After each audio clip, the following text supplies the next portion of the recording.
Welcome on into the Cougar Tracks podcast, powered by KSLSports.com. I am your BYU insider, Mitch Harper. Happy as always to have you on board of the podcast, wherever and however you're watching and listening the show. This is a fall camp extravaganza, deep dive into BYU football for the 2025 season.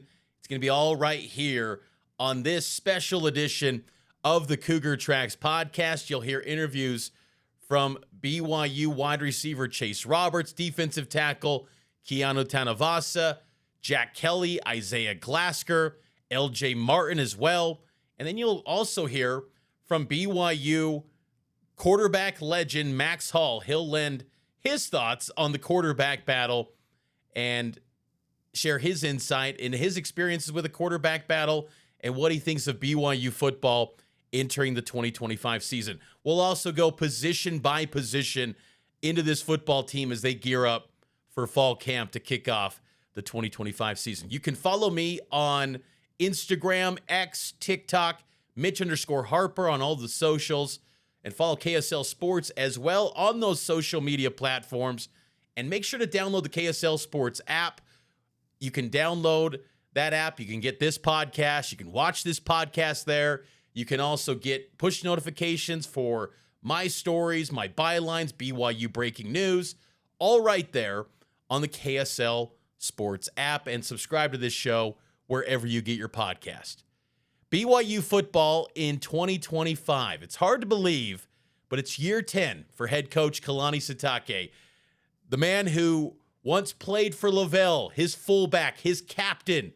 Kalani Sitake enters 10th season in the BYU football program, his alma mater, and the program is riding high right now under Kalani's watch. BYU had a 11-2 campaign last season.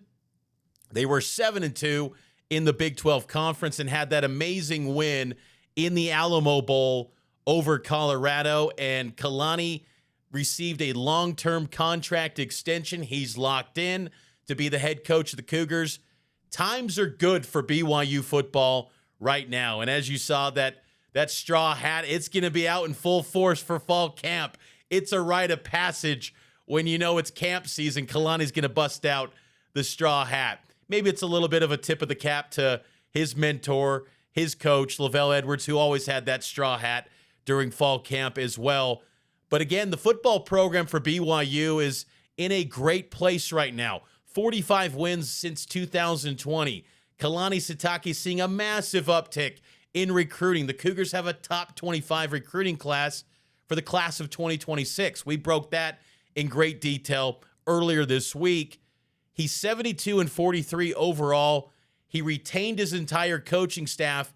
BYU football is in a really good place right now. And you go into 2025 looking to build off the momentum of last season's success at 11-2. Now, there's going to be a lot of suspense as to whether or not they can build on that. One, because, well, many people nationally did not believe BYU was for real last year. I think many people around the country felt BYU, for lack of a better term, was a fluke, that BYU was on the edge of their seat far too much, and they had a lot of luck go their way. BYU had a lot of success defensively. They were the number one defense in the Big 12, but on the surface, it seemed like people did not give BYU the due credit that they deserved, and that showed itself in the NFL draft where there were no draft picks. And so even though they had a lot of success, there's more to be had for BYU football. But now the big topic for this team in 2025 is who will be the quarterback for this group, as Jake Retzlaff was facing an honor code violation on the heels of the civil lawsuit alleging sexual assault to him. That case has been dismissed on prejudice. Jake is now off to Tulane. He's committed to the Green Wave. He's going to continue his career down in New Orleans. But, BYU now has to have a new QB1. And Jake's situation came to light, the civil lawsuit, on May 21st.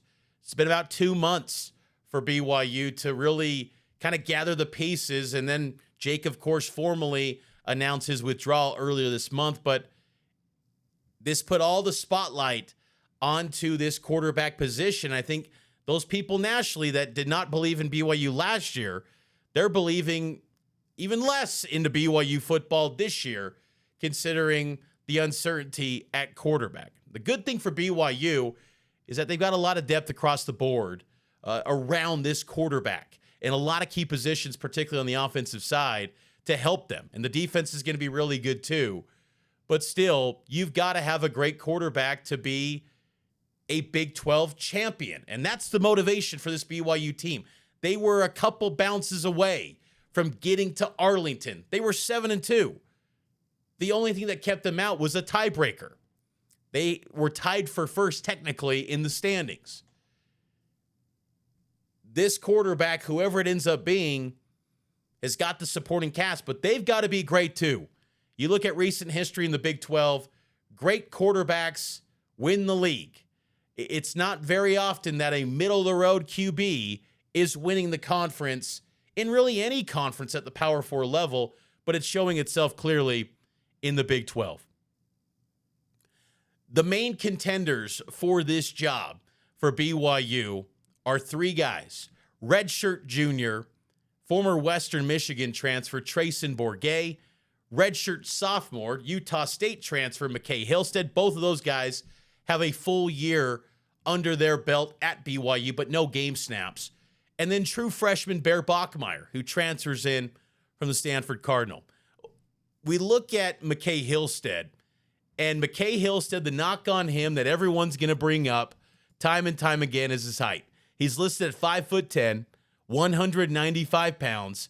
This guy was a baller at Sky Ridge High School, had Power 4 interest when he left Utah State into the portal.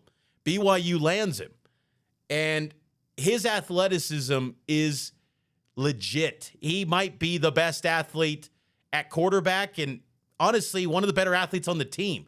He's got incredible speed. I always remember watching him at Sky Ridge High School. The guy could just fly, man. He was outstanding, his ability to run the football, but you got to be a great passer too. And I think you saw signs in spring ball when he was contending for the number 2 job of that passing ability, but has there been enough consistency from McKay Hillstead? That's going to be a big question in regards to McKay. Can he be consistent enough and reliable enough that this coaching staff gives him kind of the keys to the offense? You know, Jake Retzlaff had his issues. It was clear. 12 interceptions. He put fans through the ringer. There were weeks where even when BYU's in the top 25, fans are ready to unplug and move on to Gary Bohannon. There were some mixed reviews of Jake Retzlaff. Still, he was heading into his 3rd year, and Aaron Roderick had a lot of confidence in Jake's ability to call into the right plays and to audible and to check out of things when they saw something that probably didn't match up with what the play call was and what was going to be the original design. How comfortable is Aaron Roderick and this staff with these quarterbacks in doing that?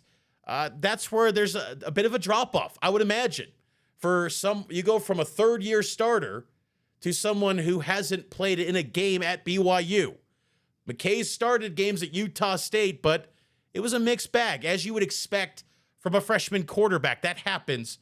But McKay Hillstead, I think for him, I'm really intrigued to see how he levels up being around a first-team unit. The same can be said for Trayson Bourget, but I think McKay Hillstead's fascinating because, this guy had some big-time production out of high school. And I think just the one knock on him is his height. If this guy was 6'1", I think no one's really batting an eye, and they feel pretty comfortable with the accolades that he can be your next starter. But that height, you look at these highlights here, he's pretty small. I mean, right there, he gets buried behind the offensive line and D tackle battling at the line of scrimmage. You can't see him from that camera angle. But you look at throws like that and you go, that translates quite well. And BYU has had a lot of success under Aaron Roderick with dual threat prospects who can run the football, extend plays, and stretch the field. And so McKay Hillstead is going to be really interesting to watch. And then Trayson Bourget as well. Trayson Bourguet, I think, is someone that has been completely slept on. I mean, when he signed with BYU, I kind of thought, okay, we'll see if, is there ever a path there for him to be the starter? Not sure. I mean, but the fact that he wanted to be at BYU, I think spoke volumes about kind of the mindset, what he can be in the locker room. A culture guy. Kalani talks so much about his culture. Trayson Bourguet, I think, fits that at a high level. 6'2", 205 pounds, transfer from Western Michigan. You love those measurables. And I thought in spring ball, I thought his arm strength was much better than I expected going into what was then the backup quarterback battle. And I thought his deep ball accuracy was much improved from what we saw in fall camp in 2024. Few moments in spring ball in 2024. Very limited. Keep understanding those windows for Trayson. It was more third and fourth team reps at that point. It wasn't anything like second and first team reps. But he clearly made a jump from last year to spring ball. Was it enough still to get that backup job nailed down? Aaron Roderick is still comfortable to continue to move on to fall camp with what was then going to be the backup quarterback battle. But a guy that wants to be at BYU evaluated Trayson out of high school. I thought he was going to be someone that was going to end up at BYU, but it was ultimately a preferred walk-on spot. He goes to Western Michigan. And now after a couple seasons in Kalamazoo, he circles back to BYU, wanted to just join the team as a PWO, and then he quickly gets a scholarship. Played in 10 games at Western Michigan over 2 seasons from 2022 to 2023. Had 1,314 yards, 6 touchdowns, and ran for 219 yards on 79 carries. He's a better runner than people give him credit to. I still don't think he's as elite of a runner as McKay Hillstead, but Trayson Bourguet can run too.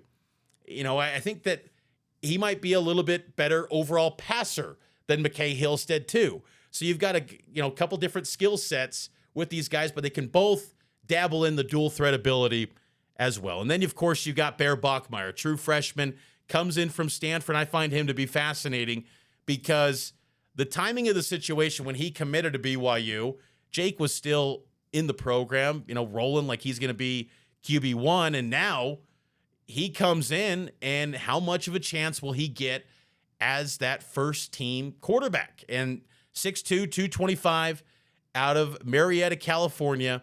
Great bloodlines. His brother, Hank Bachmeier, played at Boise State, took down BYU in 2021 when the Cougars were undefeated and a top 10 team. He was a quarterback that BYU evaluated early as a recruit when he was, I think ending his freshman year of high school, going into his sophomore season.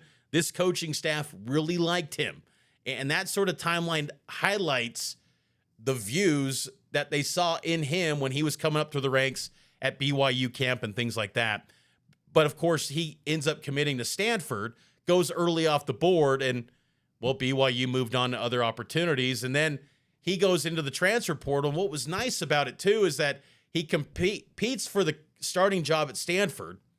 He's getting that chance in spring ball because Stanford's pretty wide open right now at quarterback. Last year, they had more of a running QB. It's a complete reset as Frank Reich and Andrew Luck look to just kind of reset that thing in an interim year. But if you're Bear Bachmeier, you're looking at other opportunities. You don't know who that next head coach is going to be. You move on. And BYU is the landing spot, and I think it's a good fit. I think Bear Bachmeier's skill set, he's a tough quarterback, very physical, and Kalani likes his ability to throw the football. It's not just being an athlete. Remember when Taysom Hill joined the program, he was probably more athlete than actual quarterback those first few years in 2012 and 2013. Kalani thinks all three of these guys can rip it and go deep and stretch the field with throwing the rock. And I think that's kind of half the battle. You got to be able to throw the rock and operate at a high level in this BYU offense, which what will be interesting, though, is how much can Bear Bachmeier learn of this playbook. Many quarterbacks in recent years that are new additions in a calendar year, the big talking point is, I got to learn that playbook.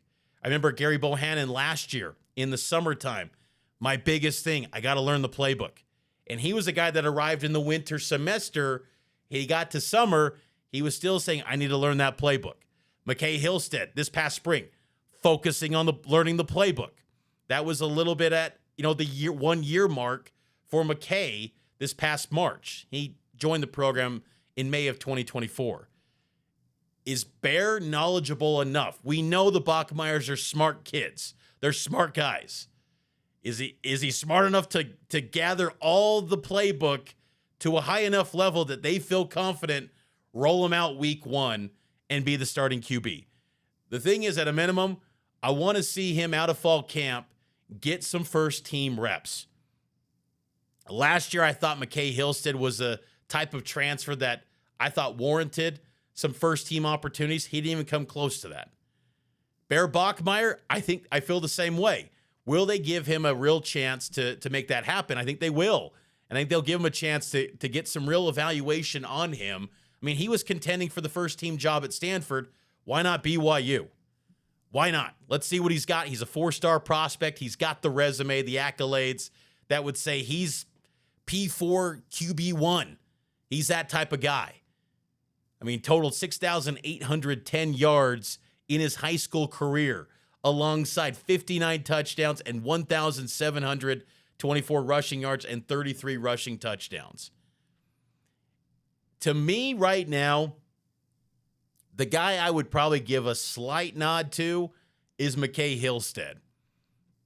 But again, I think you can make an argument for all three of these guys. And I think that compared to quarterback battles of the past, where, yeah, it's a battle, but Zach's probably going to win it. Jaron's probably going to win it. I think all three of these guys, they just got to look great in camp. Someone's got to emerge. And the thing is, too, even if they win the job, they come out of camp and week 1 starter against Portland State, I'm telling you, my hope from Aaron Roderick and Kalani Sitake, if these quarterbacks struggle, whoever starts, don't be hesitant to just make a change in game. And I point to what SMU did last year. Preston Stone, beginning of the year at Nevada, struggling. They had a 2-quarterback deal going into the season. I'm not endorsing a 2-quarterback system. I don't want to see that. But they made a change. When Preston Stone was viewed as one of the better quarterbacks in the ACC, they had conviction they're going to go to Kevin Jennings. Anyone that watched that BYU SMU game, it was pretty clear Jennings is the better quarterback, and that worked out quite well for SMU. Don't be afraid if there's struggles and there's any sort of issues against a Portland State or a Stanford. Don't be afraid to just make a change in game and then say, you know what, like we were doing in fall camp, we're going to compete again for the job. I think there's got to be, I hope that happens, because as much as you hope that coming out of fall camp, one of these guys just takes off like a rocket ship, you got to think there's going to be some games where there's some struggles. And in those games where there's struggles, and it's maybe at a standstill with the offense, and it's a slog, it's a grind, are you willing to make any sort of change to kind of pivot and say, hey, we love you, you're great, but today you just don't got it? Again, hopefully the pieces around the offense of the quarterback can mask those sort of days for the QB, but these are guys that haven't played a down of football since at least 2023. And in the case of Bear Bachmeyer, hasn't played a snap of college football at the FBS level, and none of them have played at the Power 4 level. So I'm willing to be patient, but I'm very intrigued. And I think these are guys that someone could emerge, but all three could be bust too. All three could be guys that just don't do much, and then you just kind of do the waiting game until Ryder Lyons comes to the building in 2027. It's going to be a fascinating battle, though. I think that, and I'm excited, too, that it can focus on ball. It's not going to be, well, Jake's suspended. When's he officially coming back? When he gets the chance to come back from a suspension, will he get the QB1 job? I think it all worked out for everyone. I think it was the win-win situation for all parties involved. Jake gets his chance to continue playing football. BYU can focus on ball and develop these three. In a perfect world, it would have been Jake's, capping off his career and seeing if he can take it to a higher level and another gear to his game and get to Arlington. Now, I think expectations because of this QB situation go down a little bit, but still, if someone does catch fire and becomes an absolute stud, that could change the game for BYU. And then you feel like if you stay healthy, maybe it could be a team that really makes a run and goes to make a run at Arlington. A guy that won a conference title in his time at BYU and also navigated a quarterback battle is BYU legend Max Hall. Myself and Matt Baiamonte caught up with Max Hall earlier this week, and this is our conversation with the winningest quarterback in BYU football history to get his thoughts on the quarterback battle, BYU football, and his coaching that's taking place down in Arizona. This is our conversation with BYU legend Max Hall here on Cougar Track. Welcome back into Cougar Sports Saturday. Let's not waste any time and get out to the phone line and welcome in a legend, the all-time winningest quarterback for BYU football, Max Hall. Max, always appreciate the time, man. Yeah, absolutely. It's good to be on, man. I love coming on, talking a little BYU football. It's always good times. So thanks for having me. I don't think anyone anticipated a quarterback battle in the offseason, but here we are, a three-way quarterback battle. Take us back to your quarterback battle when you won the starting job. What do you remember about that offseason, heading into fall camp and preparing to win the job at BYU?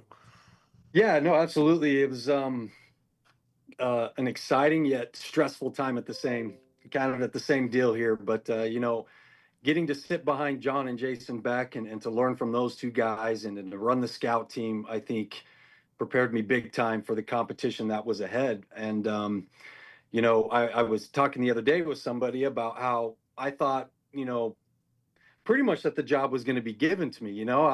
Both those guys are graduating. They like me. They're telling me I'm the next guy. And then all of a sudden I walk into the building one day and there's 5 other quarterbacks. I'm like, where did these guys come from, right? You got Cade Cooper and Brennan Gaskins and Jacob Bowers and all these guys that came in to compete. And we had a lot of good quarterbacks in the room. And so I remember going into that spring just kind of having the little bit of anxiety and excitement of trying to win the spot and become the starting quarterback. So it's definitely, whenever you have a quarterback battle going on a team, it's just, everything is just a little bit different. When you kind of have a solid guy who's been there, like if Jake was coming back, it's kind of everything just seems to be in place and run a little bit smoother. But when you're trying to find a new quarterback, you have to find ways in practice to create game-like situations for those quarterbacks so you can get a really good read and judge on how they're going to play, how they're going to react in those situations, right? And so that's what my coaches did for me going into my quarterback battle is they decided to base it mainly on touchdown drives. So they set up camp to where everything was a drive, whether that was 7-on-7 or a team setting. And then they kind of kept track of our completion percentage and all that, obviously, and then the number of touchdown drives that we had. So I remember that was kind of the main focus, was getting the ball into the end zone when I had a chance to go out there and play. So that's kind of how ours unfolded. What was the moment that Coach Mendenhall and Coach Anai told you in going into that 2007 season that you were the starter? What was the breakthrough moment that they said, you're our QB1 officially? They didn't tell me till spring ball was over. I felt like I was the starter after 1 week. But that's me, that's me. But I was leading in touchdown drives, kind of by a significant amount. And I ended up, more than doubling anybody else as far as touchdown drives at the end of spring, but they still weren't naming me the starter. And I don't know if it was because they wanted me to stay hungry and keep working hard or what, or they wanted to, or maybe they said, hey, we're going to give them the whole spring and then evaluate. So when spring was over, that's when they told me. And I remember when they told me, though, I was a little bit frustrated because there was a newspaper article that came out. And the news article said that Max Hall won the starting job kind of by default because Cade Cooper had broken his foot like in the last week of spring ball. And I remember kind of being a little disgruntled about that. Like, no, man, I won the job outright. It wasn't because he broke his foot, but Cade was a tremendous quarterback, and having him to compete with, and Brendan and those guys that I was with, made me better. They pushed me. They made me spend more time watching film and learning the offense and preparing myself. So I owe it to those guys in that group that we had, because I thought we worked really well together and pushed each other. And I was just fortunate, lucky enough to win the job and to go on and play the next 3 years. Max, when you look at this quarterback battle that BYU is going to go through here in a few weeks, how unique is it? And what's the mentality of a McKay Hillstead and a Trayson Bourget, who in the wintertime probably weren't thinking about realistically pushing to start, and now they're in a situation where they can start? Yeah, I think they have to change their mindset, because right now their mindset's probably a little bit more of, I'm a backup, going into this season. Jake's the starter, so you kind of fall more into that backup role where you're not quite as much focused on watching film and doing extra stuff. You're just, you're there kind of. And so their mindset has to go from, backup to starter really fast. And I'm sure they're doing that, and they've already talked through it with the coaches and everything. But here's the thing, both those guys have experience. Maybe not a ton of experience, maybe not a lot of experience recently, but they do have experience. They have played in games, and they do know what it's like to go into a game being the starting quarterback. So at least you have that from those two.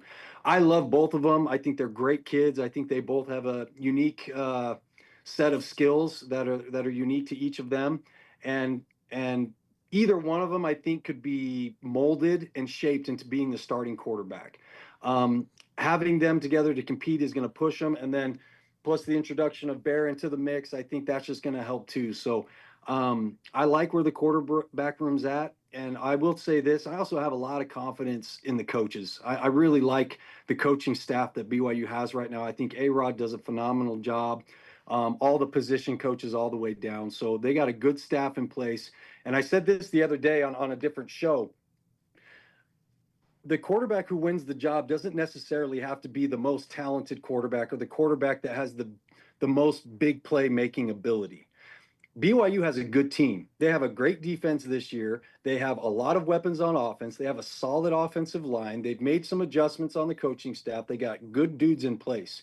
What they need is a quarterback that can go in, at least at the beginning of the season, and can execute and can get them into the right play, that can get them into the right look, and then make good decisions and take care of the football, because he's going to have enough guys around him to go make plays and to go score points. So I think the guy who wins the job is going to be the ones who knows the offense the best, who the coaches trust the most, and then most importantly, who steps up into that leadership role. And that leadership role, it's not going to happen in a week. It's going to happen from now till the start of the first week of the first game. And so they have an opportunity, a window here of opportunity to put together a body of work. And when the teammates start seeing it, they see the hard work, they see you execute, they start to trust you, and that's how you become a leader of the football team. And so it's going to be fun to see which one of them kind of emerges in the group. Talk with the winningest quarterback in BYU football history, Max Hall, here on KSL News Radio and KSLSports.com. You brought up, along with that title of being the winningest quarterback, you're also a coach at American Leadership Academy in Queen Creek. Being a fellow coach in the industry, what impresses you the most about Aaron Roderick and that offensive staff of what they're doing when you watch BYU from afar these days?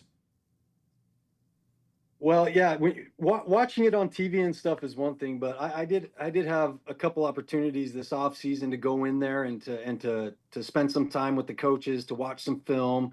Obviously, for my own development as a coach, I want to see what they're doing and how they call things, how they coach things. So seeing the film that I have seen, I am on board with what they're doing offensively at BYU. I think they have a lot of good things going for them. I think it's creative, but at the end of the day, it can really be simple as far as the scheme goes with the line or whatever. It does put a little bit more on the quarterback to be able to make those decisions and get them into the right play. But A-Rod does such a good job formationally, shifts, motions, different looks, unbalanced stuff to kind of get what he wants. And he creates plays that make it really simple for the quarterback. And so I also really love what they're doing, kind of like 40-yard line and in. They have some really good stuff, some red zone pass stuff that I was able to watch. And so I'm on board with what they're doing and how they're coaching it. So um, I think that they have the people in place to get a guy ready. And so A-Rod, I'm a fan of A-Rod. I think he does a great job. I think he's super creative in what he does. And you need that today in college football. You need to have different things that can throw the defense off so you're not predictable. Just to follow up too, Max, Kalani coming out of Big 12 media days was pretty confident that A-Rod and the offense, they feel like they can build around an offense for the skill sets of any of these three quarterbacks, because they all are kind of different in many respects, with McKay Hillstead being maybe a special athlete, Trayson Bourget maybe the best passer, and so on. Do you feel like, from what you've seen and kind of been in those meeting rooms with the guys and for your development, do you feel like it would be a challenging thing, the system that they have in place, to cater and adjust the offense to the needs of the current quarterback, whoever it ends up being? Yeah, absolutely. Any good coordinator is going to adjust things and make things a little bit different to suit the strengths of the quarterback that's playing. I think that's pretty obvious. But at the same time, you have your offense, you have your base stuff that you run and the stuff that you like. And so the quarterback at least needs to fit the mold of running that offense. And those quarterbacks wouldn't be there if the coaches didn't think that they did fit that mold. And so now it's just figuring out which one of them gives us the best chance to win, which one of them is the most consistent, and which one of them can make the throws, make the plays that we need them to. So that's kind of how I see it, and have been in there. Is they have the right personnel that they want, but it definitely is going to change, and they will cater it based on who they decide to be the starter, obviously to play towards that one strength. Keep the coaching hat on for a minute, Max. With three guys sharing reps, how long can they share reps with three quarterbacks before you feel like, hey, we got to give more reps to the guys that are realistically going to start? Well, let me put it this way. As a player, even going into my senior year, I felt like I needed every single rep that I could. And if I was getting 99% of the reps, I was upset that I wasn't getting 100 because I felt like I needed all of them. Obviously, you have to prepare your backup too. Like, that's how it happens. So the fact that they got to share three is alarming, right? You're like, how can you get a guy enough reps ready to start the season? So I'm sure they're already meeting and going over stuff and all that. So as quickly as possible, they got to narrow it down to two. And I would say if they could name a starter at least 2 weeks before the first game, that would be probably ideal. Waiting till the very last week, I don't know if you quite get the volume. It can be done though. And again, it totally goes back to how fast can these guys pick it up? How fast can they execute it and understand it? And I always say you want your quarterback to know and understand the offense almost as well as you do as a coordinator, right? You want him to be on the same page so that when he's down there and something happens, he knows what to do because he understands what you're trying to accomplish on a giving play, or he knows what the checks are. So that's why I keep saying the guy who knows it, the guy who gets in there and understands it and then can demonstrate it is going to be the starter, because they got to figure it out pretty quick. Great stuff from BYU legend Max Hall, the winningest quarterback in BYU football history. Appreciated him joining us and lending that insight and perspective into the quarterback battle. You can listen to the full interview on the Cougar Sports Saturday podcast feed. We kind of got into his son, his recruitment, or not his recruitment, but his career, promising career, because he's got a quarterback, Max does, it's a son, Rex Hall, going to be a good one, so one to watch. We got into that. You can listen to all that on the Cougar Sports Saturday podcast feed. We broke down the quarterback battle.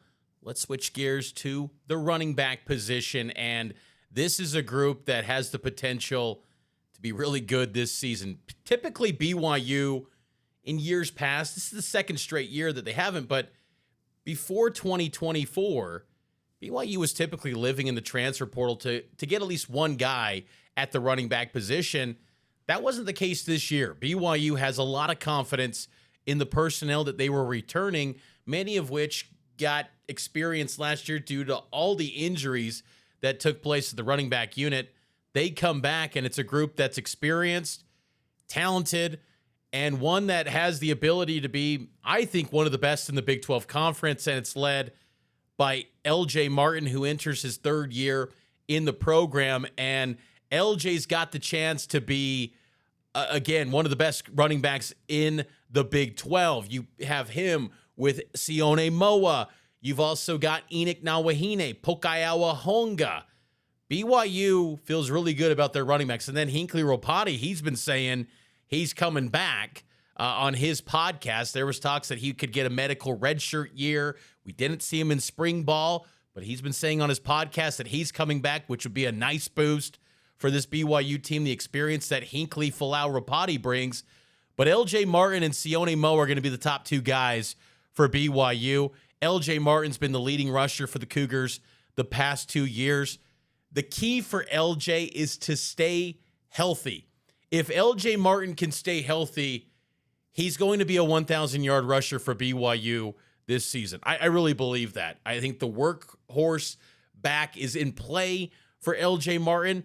Again, they have confidence in the second, third, and fourth guys, but LJ, it's his time. It's his time to be an elite player at BYU, an elite player in the Big 12 Conference, and I think this is the perfect opportunity. And with the quarterback uncertainty, feed LJ the rock. And what he did in that Alamo Bowl, I thought he was brilliant, earning the offensive MVP. He did a little bit of, obviously running on the ground, but then the pass catching ability too. I think that's what makes LJ Martin such a dynamic, versatile athlete. And he changes from number 27 to number 4.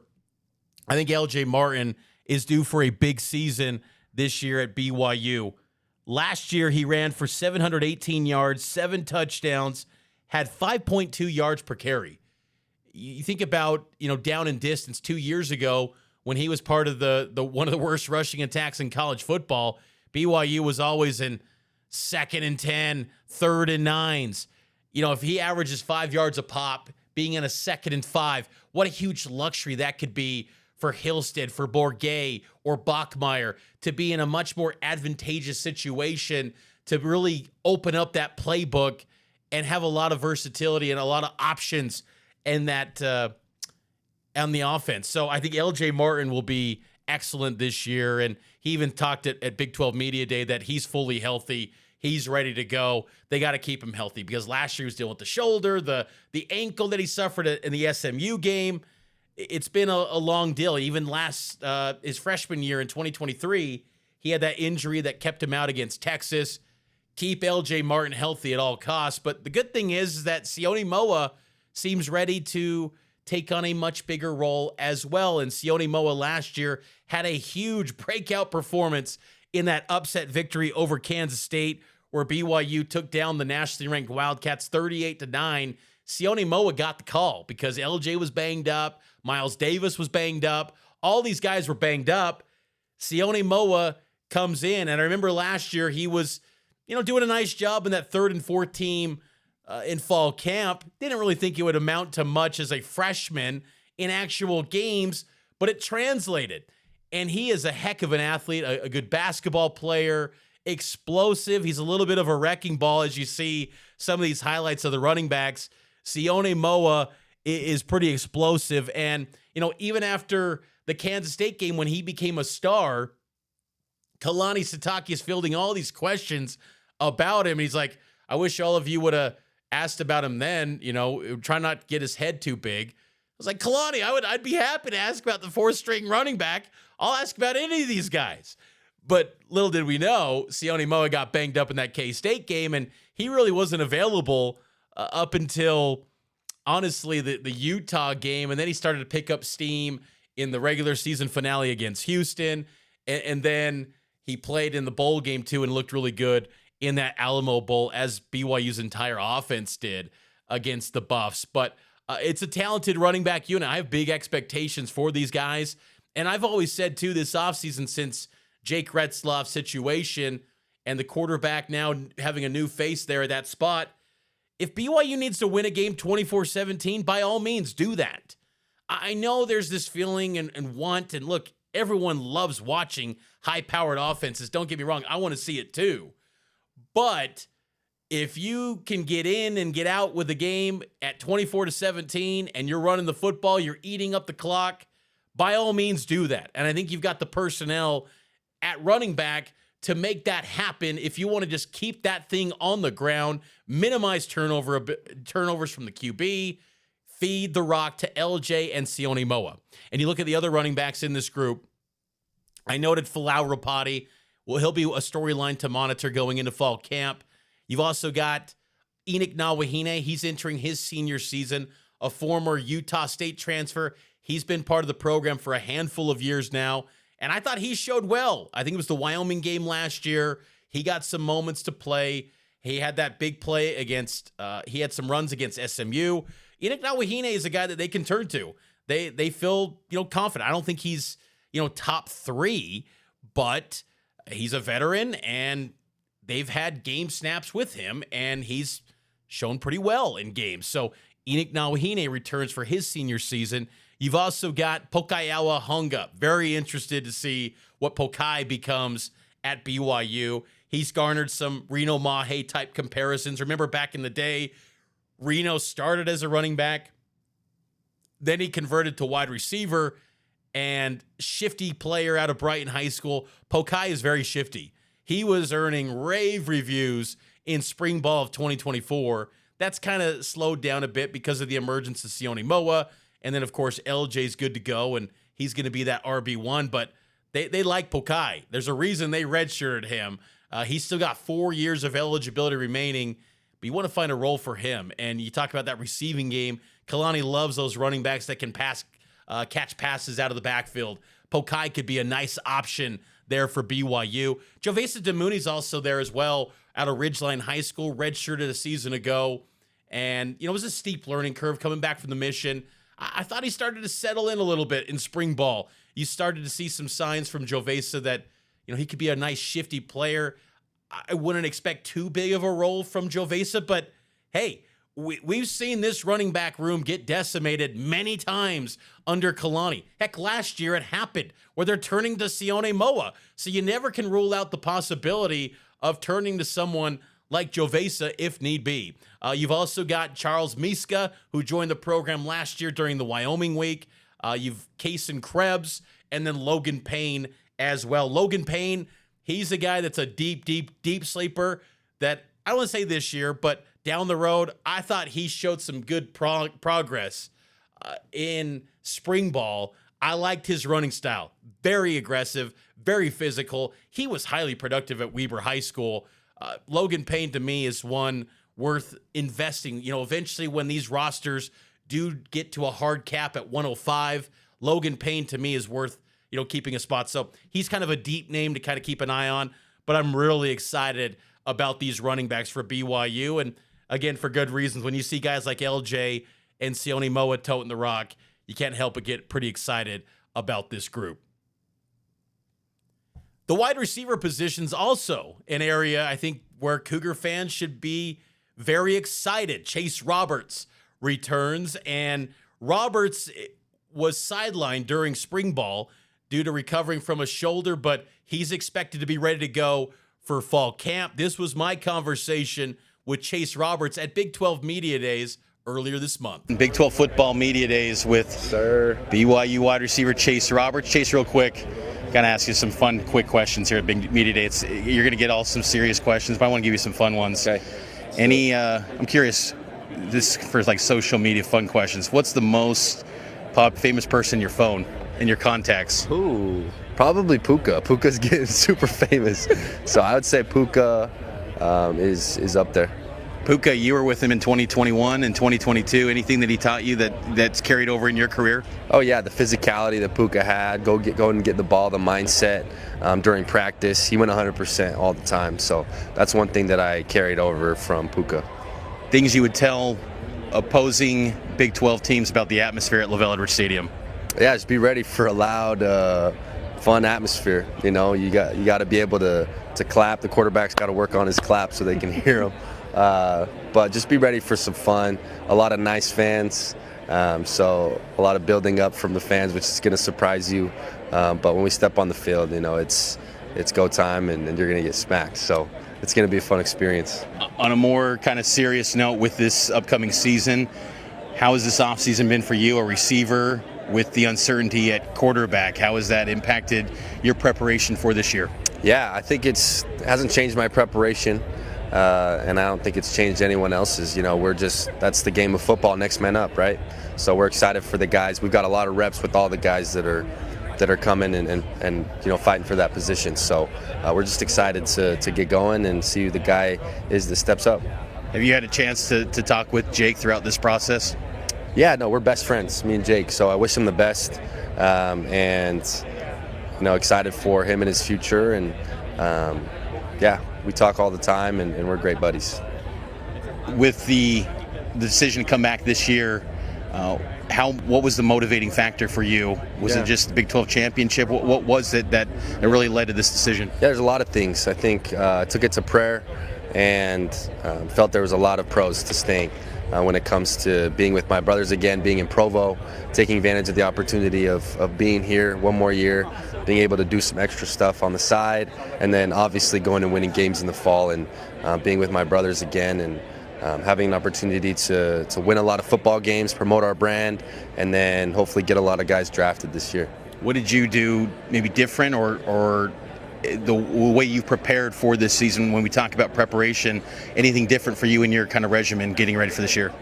Yeah, I think biggest thing is getting in the film room and being able to, you know, just master the playbook, and then also looking at some you know, NFL playbooks, and being able to see like the little stuff that you can point out when it comes to coverages, and just take it to that next level so that I can slow down the game and just go out and play. How good can this offense be this year? Oh, it could be great. Yeah, I think we can take another step up, add another touchdown every game, I think is our goal, and what we're gonna show, and gonna help the defense out a lot. How excited are you for these receivers with you? You know, Tiger Bachmeier joins, but people like Cody Hagan and JoJo Phillips, Reggie Frischneck joins the program. Yeah. Thoughts on the receiver room and everyone around you, with you being the leader? Yeah, we're going to be deep this year, and I think we've come together a lot to, you know, in the wide receiver room when it comes to the film stuff, and we're going to be on top of it. And it's been a blast so far. I can't wait till fall to go show what we got. You're a seasoned pro at these Big 12 Media Days, year 2 for you. That's right. It's been a blast. We love it. Yeah, thanks, Chase.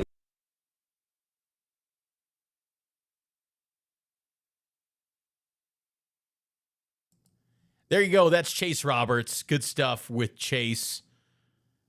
Talking about the wide receiver unit. Last year, Chase had 854 yards, led the team in receiving for the second consecutive year.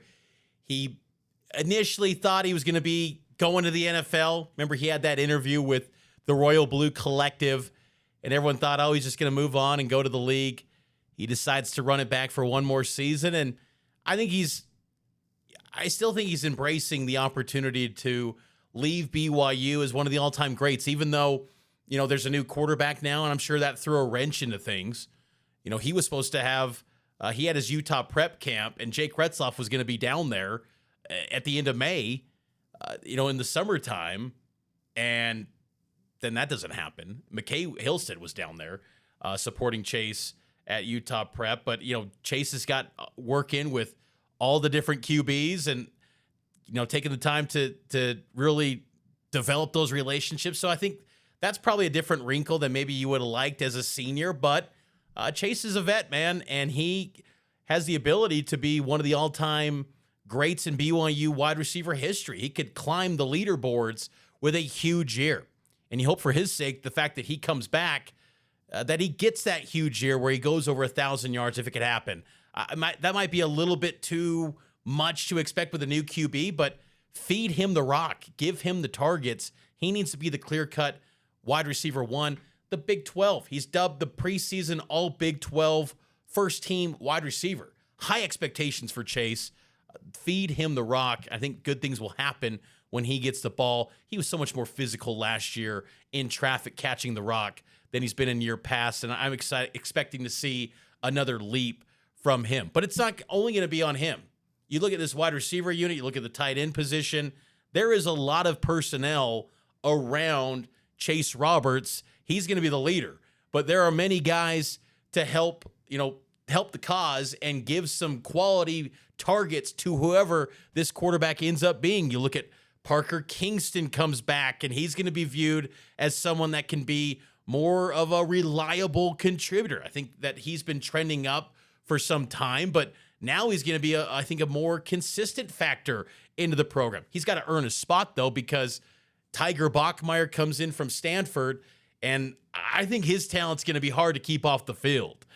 Tiger Bachmeier is explosive, but, Parker right there, Tiger Bachmeier, a lot of good personnel to turn to, but I think the guy that's going to be really special for BYU, and you're not seeing him in some of these spring ball B-roll footage because he was out due to an injury, Cody Hagan. Cody Hagan is going to be big time at BYU. We'll see if it is this year. He's going to be a sophomore this season. Former Corner Canyon, 4-star recruit, elite speed. Heck, he's incredible on College Football 26. If College Football 26 is any barometer for what he's going to be in real life, he's going to be awesome. But I really do believe, video game aside, Cody Hagan's going to be an absolute beast for BYU. And I just get the feeling that it's going to be sooner rather than later. Last year, he appeared in a lot of games. He had that special teams big play against Arizona. He had a few catches, I think, against UCF. He got banged up that Arizona State week, so he was a little bit banged up late in the season. Then he was banged up in spring ball. He stays healthy, expecting big things from Cody Hagan, just an elite receiver. Watching him at Corner Canyon, one of the best I've seen in recent memory. Puka Nacua is the gold standard of wide receivers in the state of Utah. Chase is up there, too, coming out of American Fork. Cody Hagan's right there, too. And I think there's going to be a high expectations for him. And I think people are kind of sleeping on Cody Hagan a little bit.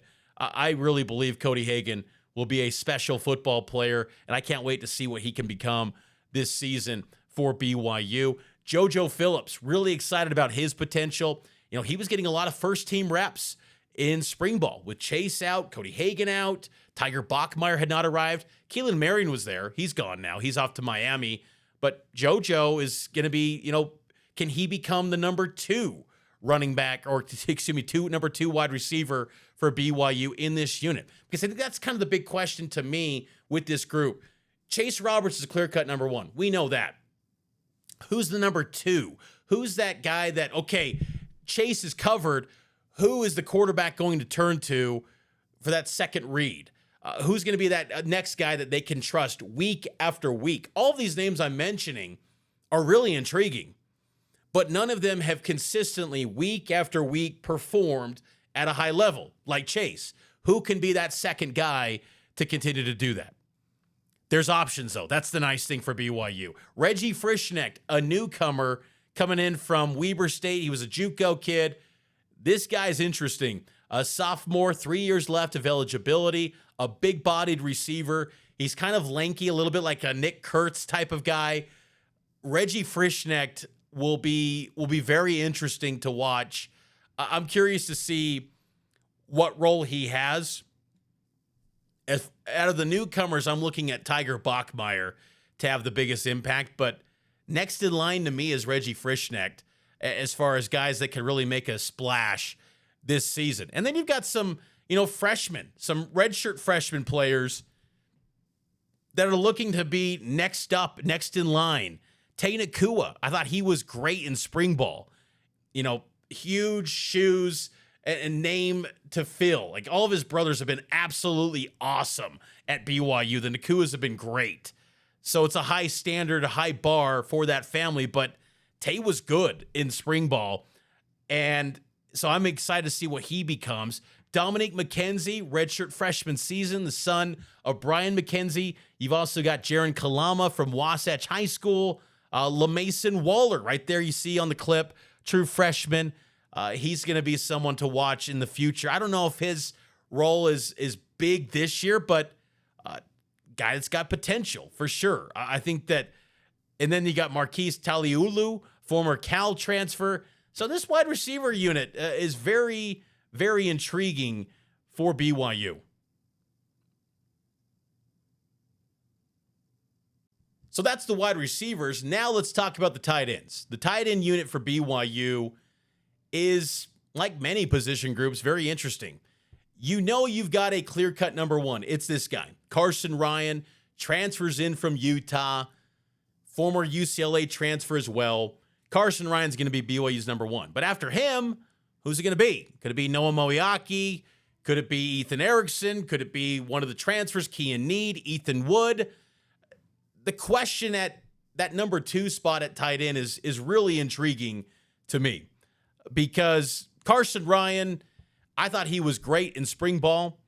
I'm really intrigued to see the level of production this group produces this year. Last season, they had Keanu Hill experimented with the tight end position.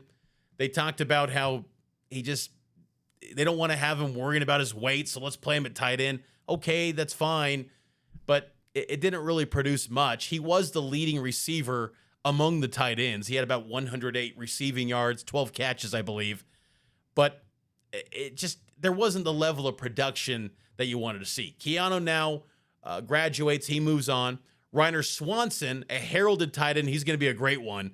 But he leaves. He's serving a mission for the Church of Jesus Christ of Latter-day Saints. So the pecking order for this group is kind of up for grabs. In the last couple of years since BYU joined the Big 12, this position group has been very predictable.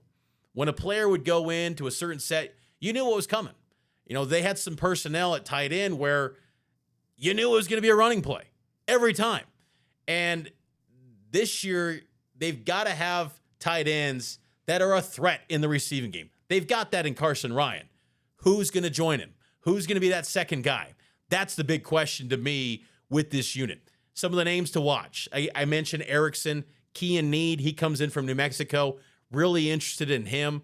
He's related to Spencer Need, former BYU tight end. Ethan Wood, former New Mexico State transfer, like Need, joined BYU in the spring transfer portal window. Noah Moeaki. Noah Moeaki, he was getting reps with the first team offense in spring ball. Former 3-star recruit out of American Fork High School. There was some buzz about him, and I think there still is. But is he ready to be that number two guy as you see him making that catch? We saw him with the first team offense. So I'm curious to see what kind of jump Noah Moeaki makes now that BYU staff added some guys that have college experience under their belt. How much of a leap does Noah now take, knowing that you've got to, level it up if you want to be that number two tight end? And then you got some young guys too. Will Zundel comes back. He's a redshirt freshman. Anthony Olson's not necessarily young. He's fourth year in the program now, but maybe young in football years still, was learning the game of football at Olympus High School. He's now in his fourth year in the program. What jump does he make at the tight end position? And then a trio of freshmen, Matthew Frederick, Tucker Kelleher, Jacob Nye. Jacob Nye joins as a fall enrollee. And then Cole Clement, a PWO as well. So that's your tight end unit. Aside from the big question at quarterback, this is the position group on offense that has the next biggest question, just because outside of Ryan, who do you turn to consistently? And unlike the wide receiver unit that's had players have flashes, there's been many players in that unit that have given you signs that they could be something really good. Tight end, aside from Ryan, it's a little bit incomplete. So fall camp will really start to tell the story of what this tight end unit can become in 2025. Now we go to the big guys up front, the BYU offensive line. They've got to retool. There's going to be some new faces along this offensive front. Caleb Etienne, first team All Big 12 left tackle. He's gone. He's competing with the Cincinnati Bengals now. Braden Keim, he's gone. Now, BYU already kind of got used to life without Braden after he suffered an injury during the Utah game last fall, but still, he was excellent at right tackle. Connor Pay, the leader, the guy in the middle, he's gone. So there's key pieces that are gone from this offensive line. However, there's a feeling that they maybe could be better. I talked with BYU offensive line coach TJ Woods back in June at the BYU Golf Media Day event, and he feels like they've already established who their top 7 is for this season along the offensive front. And I look at this offensive line, and this is how I would project it stacks up for BYU in 2025. At left tackle, you go Isaiah Jada. Left guard, Waylon Lapuaho. He's the best offensive lineman in the room this year. Center, Bruce Mitchell. Excellent football player, former defensive lineman, played both ways in high school, but former D lineman, now offensive lineman. He was an absolute star at the center position last year. Right guard, I would go either Kyle Safaricik or Austin Leausa at that spot. And then at right tackle, Andrew Gentry or Austin Leausa. Sonny Mocassini's in there as well, too, to compete at right guard. So they've got options. And I probably laid out that top 7 right there with those players. But BYU has got some depth at offensive line. It's just similar to maybe the second and third guys at wide receiver. They haven't done it every single game. And it's a little bit of a case of wait and see to see how good this group could be. But I feel in terms of talent, the overall unit as a whole, it could be better than last season. And Waylon Lapuaho has been excellent from the moment he arrived at BYU from Utah State. Heck, since he was a freshman at Utah State, he started all 13 games. He's an NFL lineman, interior offensive lineman. He's not a tackle, in my humble opinion. He played that in the Houston game last year. To me, he's a guard, and he's an excellent guard.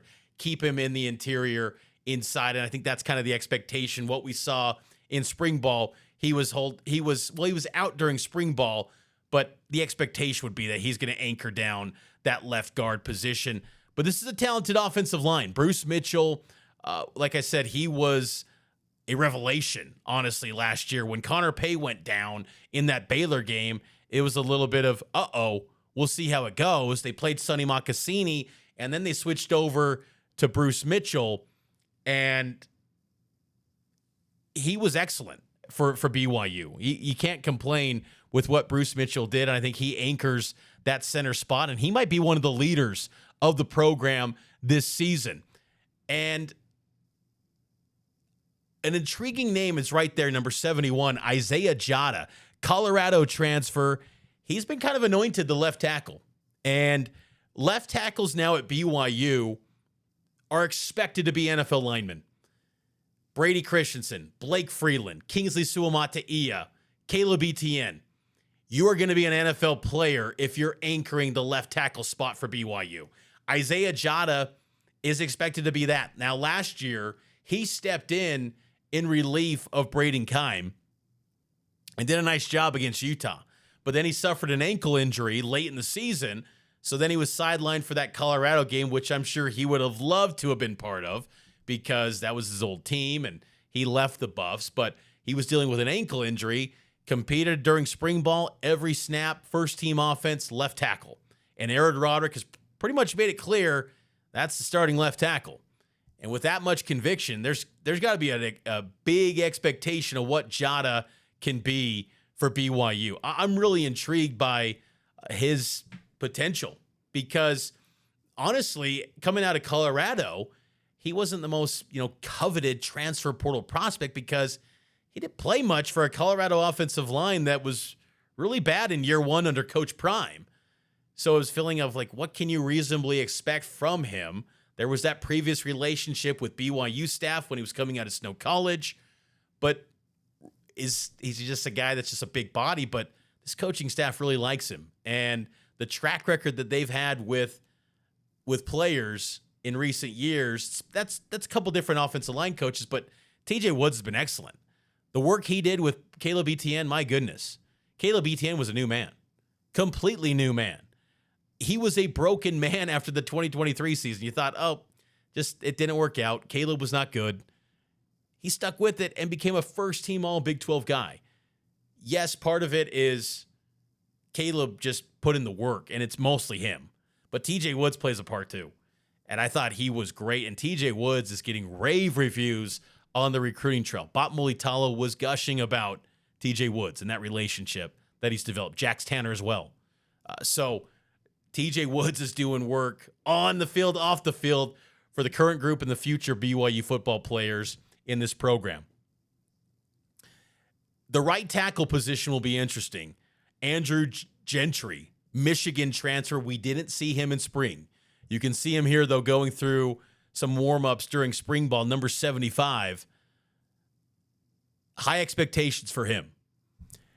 Gentry was sidelined due to an injury he suffered with Michigan last year, and it was unfortunate because he started to settle in as a starter. And BYU lands him out of the transfer portal, and they finally get him. You know, they recruited him out of high school as a heralded 4-star recruit. He goes to Virginia, then he bounces to Michigan, now to BYU. And Andrew Gentry wants to be at a big-time program that's contending for national titles. He's already won a national title with Michigan as a reserve. He's not coming to BYU if they don't feel like he can win big. And he's going to be a factor in this offensive line, I would expect, for the Cougars. And then that right guard position, I'm really intrigued by Kyle Safaricik. I thought he was good in spring ball, and we saw him pretty much throughout spring with that first-team offensive line at the right guard position. But they've got a lot of versatility there with Mocassini and Leia Usa. I think you probably can't go wrong with any of those three, in my opinion. I think any of those three would be really good for BYU at that right guard spot. And if those tackles, though, if they pan out to the level that some of the coaches believe they can, this could be an excellent offensive line. It's going to be on those tackles. The interior is going to be good. I have a lot of confidence already in that interior of the offensive line. The tackles have got to be great. And if they're not, well, you better have a quarterback that can run and escape and extend plays. So that's going to be important. You look at the rest of the depth chart or personnel that the offensive line has going into fall camp. You've got Isaiah Jada, Waylon Lapuaho, Andrew Gentry, Austin Leausa, who I've all mentioned those guys. Trevin Ostler comes back, redshirt junior season. Mocassini, Bruce Mitchell, Kyle Safaricik, who comes in from Southern Utah. He's a new transfer. Caden Chichester, a very interesting player, big-bodied guy, 6'8", offensive tackle. He's only a sophomore. I'm very intrigued down the road of what he can be. He's shown flashes in spring ball and in camps the past year of his ability. Last year he was a little bit banged up, but Chichester will be one to watch, I think, going forward for BYU, and maybe it could be this year, or maybe you see his name on the two deep. We'll see. Jake Griffin, Ignacio Tupo, he was playing a little bit of guard during spring football. You know, he played primarily at offensive tackle during his high school prep career. Joe Brown comes back from an injury, and there's a big expectation for Joe Brown in the future. Coming off the mission, he got a scholarship. He was going to be a preferred walk-on. Now he's a scholarship guy. He was in great shape, high expectations last year for him, but then he suffered that ACL injury before fall camp even started. So Joe Brown's back. He didn't really compete much in spring ball.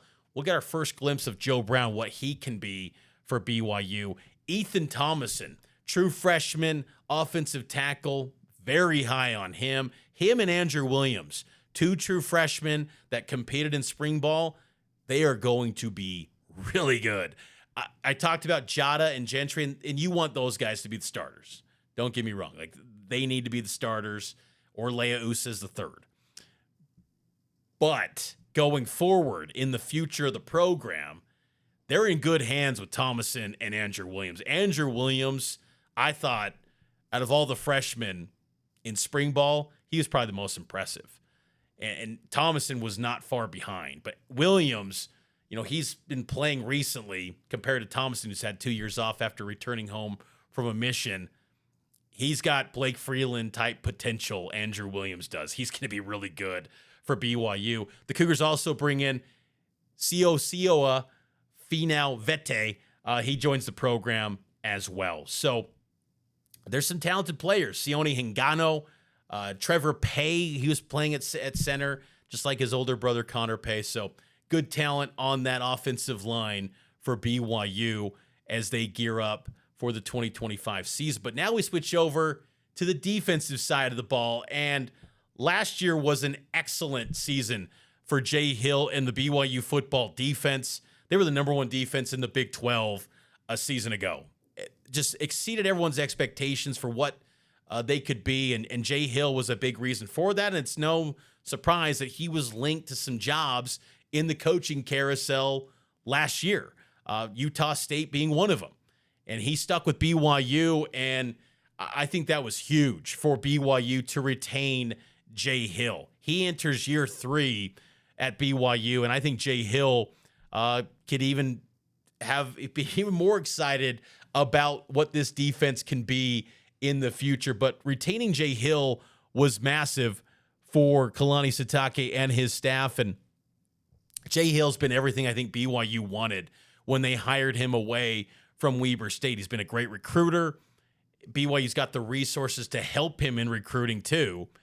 But his personality, he is all in, man. He is a high energy guy, gets a lot out of players, good developer of talent, and he has a high standard for what he wants out of his players.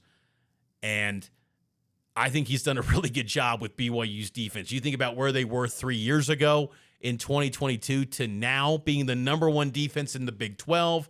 It speaks volumes about the work that Jay Hill has put in, and I think the best days are still ahead of Jay Hill defenses as he continues to get the personnel that he's recruited, the high potential guys that him and his staff have evaluated. I think there's a lot of excitement. Are they going to be the number one defense this year? We'll see. That's tough to determine. You know, a lot of that's it's all collaborative. Like the offense has got to be extending drives, keeping these guys fresh. If they're always going out on the field all the time, and there's a lot of 3 and outs from the offense, that's going to hurt the numbers. It just naturally would. But I think, you know, if BYU is struggling offensively in a game, they've got the defense to win some rock fights, as they did last year. SMU was 18-15. All you needed was 18 points and you won a game. And a lot of those key pieces from last year's defense do return. And let's dive in position by position on this defense. Let's break it down with the defensive line. And this D-line loses Tyler Batty. They lose Blake Mangelson. They lose John Nilsson. Huge losses, guys that were really good for BYU last season and really throughout their careers. Tyler Batty, one of the all-time talented sack artists in the 21st century for BYU. But there's a belief that this defensive line could be better in future and better than what they were last year because of what they've got in the interior. And it starts with this guy, Keanu Tanuvasa, coming in from the University of Utah. Keanu Tanuvasa is a massive get for BYU, and I had the chance to catch up with him at Big 12 Media Days to discuss his transfer from the Utes and gearing up for the 2025 football season. Here with Keanu Tanuvasa, BYU defensive lineman. Fun question for you, Keanu, here to kick it off. Most famous person in your phone, contacts? Most famous person in my phone. Dang, I wasn't prepared for this question. Brett didn't tee you up for this one, or Kenny? No, they didn't tee me up for this. Probably Chase Roberts. Okay. You know, Chase is probably the top peak there. We were teasing him on the way over when we were flying that Chase is like, you know, the golden boy of BYU, and so everybody loves Chase. Everybody wears Chase's jersey, so probably Chase. Here's another fun one. You talk about golden boy. The golden item in Provo these days is a dirty soda. Do you have a dirty soda you like from Swig? Dirty soda. I don't think I've ever had a dirty soda. I'm sorry these questions, but I'm a water dude. I don't really like soda. But if I did have a dirty soda, it'd probably be a Dr. Pepper with vanilla, because I tried my sister's once and it was really good. Well, Keanu, that's awesome. I appreciate you doing that. Some more serious stuff, getting on the gridiron here. Yeah. Now that media days are here, you've been part of the BYU program for more than half a year now. What's been your favorite part of being at BYU so far? I think my favorite part has been the team camaraderie that I believe is second to none in this league. I think the team is found a way to be a unit and has found a way to just ultimately be one. And I think that's the greatest thing that you can have as a team with so many personalities, so many attitudes, and so many different backgrounds. To be able to function and to move as one is something that I love being a part of, and I've seen that BYU flourishes at doing. How have you embraced some of the new guys that are joining the interior, the defensive line? Since we spoke in spring, I think if Justin Kirkland's joined, how have you kind of, because you're the leader of the group, how have you kind of worked those guys in to kind of get them up to speed? I think the way we work them in is we've invited them to be themselves. We've gone out a lot, and that's one thing that I love. Again, we find time to be together outside of football, right? We spend a lot of time training, but more than that, I want to get to know his wife. I want to get to know Justin and who he is, what made him who he is, JT, Anisi, why they came in and what they're doing here. And ultimately is to encourage them to be themselves, but to be themselves in the standard of how we hold ourselves at BYU. And in doing that, it's just unified us and allowed us to become best friends, and more than that, family. On your podcast that you host, you said that you feel like you and this team can be playing in December, Big 12 championship. Yes, sir. What gives you confidence that could happen? I think the confidence comes from everybody playing their own role, and ultimately the blessing of people just buying into the culture. People have found their own ways to radiate the culture of BYU in their own way. And again, coming from so many different backgrounds, it's something that only adds to the fire, is when someone brings something from their own attitude and their own life and adds it in the performance of what we hold ourselves as. And now we're able to go out and be even more of a powerful weapon because of the additions. Last thing for you, Keanu, what's going to make this defensive line successful this year? I think the thing that will ultimately set us apart and make us successful is standing by each other. The ability to recognize what the other person is fighting for and keeping them accountable to that, and keeping them accountable to the way that they play. Understanding their capacity is huge, and I know my defensive line better than I've known a lot of players that I've played with, and so from that I'm able to pull out their true motive, their true why, which allows them to perform at their best potential and their best attitude that they have. And so that connection is what's going to separate us from others. That's Keanu Tanuvasa, BYU defensive tackle, transferred in from the University of Utah. You can only imagine what that game coming up on October 18th is going to be like for him. Competing against Utah, a group that knows him as well as anyone. He knows the tendencies of Utah's offensive line. Man, that is going to be a battle on October 18th. But he was a huge addition. When I talked to him back in January, he talked about how Georgia, Texas were in the mix for him when he hit the portal. It wasn't just solely BYU, but the connection he had with Sione Puha, Kalani Sitake, that won the day. And, BYU, of course, had to have the resources to be able to get in the mix for Keanu Tanuvasa, one of the top defensive tackles in the transfer portal cycle. But those relationships then put it over the top, where he wanted to be a BYU. Now he's a married man. He got married back in May. And he's going to navigate this season with the Cougars. He wants to be an NFL guy after this year. But the good thing is that he does have 1 year of college eligibility left after this season if he wanted to run it back. But he's going to be the leader. He starts everything for BYU's defensive line, and he can do it all. He's got to be healthy, though. He was banged up last season. But you think about the terror he was to BYU's offensive line in that game against Utah. He was elite. He was outstanding in that game. And so you get that. If you can get that for 12 games this year, I mean, Jay Hill's talked about it. He thinks Keanu Tanuvasa could be the best defensive tackle in college football this year. High praise, high expectations for Keanu. He's got to live up to it, and I think he's embracing the challenge in front of him.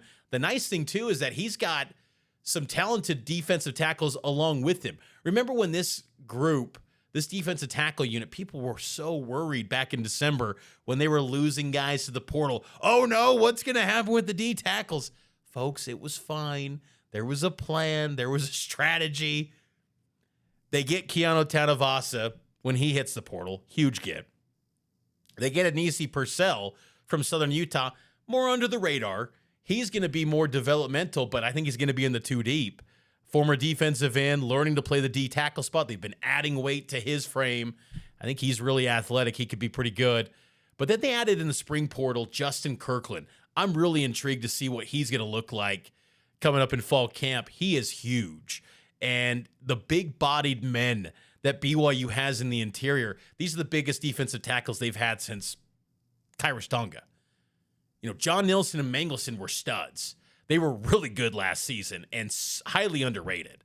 I mean, we were talking on this podcast last year about how good they were going to be when no one else was. What's different, though, about these guys, Keanu Tanuvasa, Kirkland, they were born to be D tackles. You're not converting them into DTs. They're doing that with Purcell, and they want to keep that kind of athletic D tackle in the mix. But Tanuvasa and Kirkland, they are born to be interior defensive linemen. That is their strength. That is their calling card. Whereas in recent years, BYU's been experimenting with, developing and trying to add weight to a former D end and turning them into D tackles. Tanuvasa and Kirkland are excellent in the interior. And Kirkland, I think his best football is still ahead of him. He was really trending up for Oklahoma State.